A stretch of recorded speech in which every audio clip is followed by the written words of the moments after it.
बड़ी खबर आपको बता दें, योग दिवस पर योगी सरकार ने एक अहम फैसला लिया है और प्रदेश के सभी सरकारी कार्यालयों में 5 से 10 मिनट के लिए योगा ब्रेक अनिवार्य कर दिया है। योगा ब्रेक के फैसले पर समाजवादी पार्टी भड़क गई है। समाजवादी पार्टी के नेता एसटी हसन ने कहा, ये तो बहुत अजीब बात है कि ऑफिस में आप योगा डे के लिए ब्रेक दे रहे हैं। योगा घर में भी हो सकता है, चाहे घर में आए या घर वापस जाकर के करें।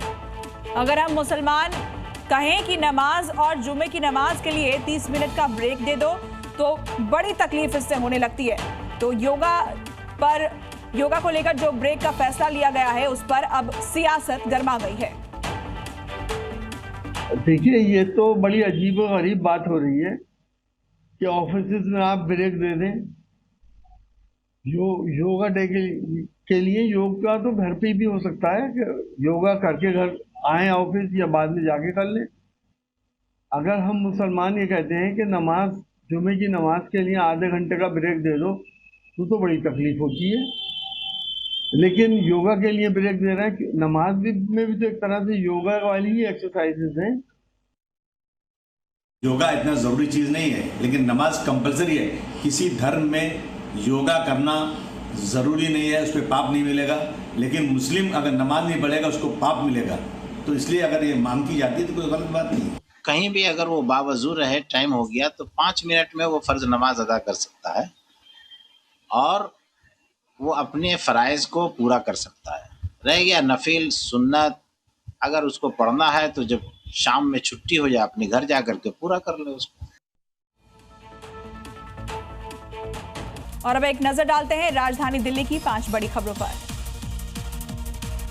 दिल्ली के मुख्यमंत्री रेखा गुप्ता ने ब्रिटेन के पूर्व प्रधानमंत्री टोनी ब्लेयर से मुलाकात की। दिल्ली सचिवालय में हुई बैठक में वैश्विक स्तर पर उभरती लोकतांत्रिक चुनौतियों और सुशासन, शहरी विकास और शिक्षा जैसे क्षेत्रों पर फोकस रहा। मुख्यमंत्री ने टोनी ब्लेयर को राजधानी में किए जा रहे इनोवेटिव डिजिटल प्रशासन, पर्यावरणीय सुधारों के बारे में जानकारी भी दी।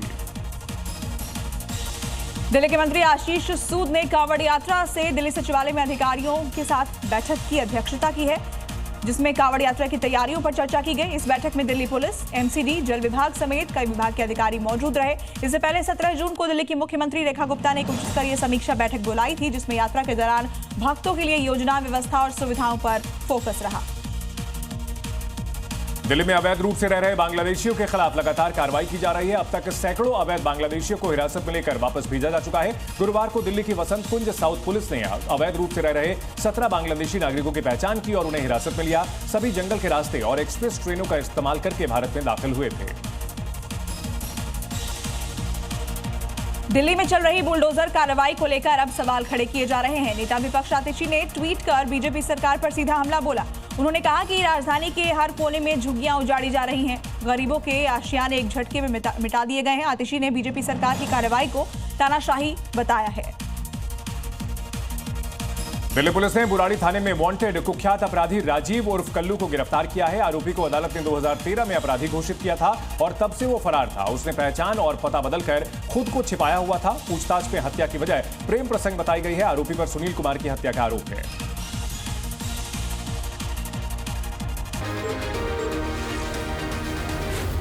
Zee News.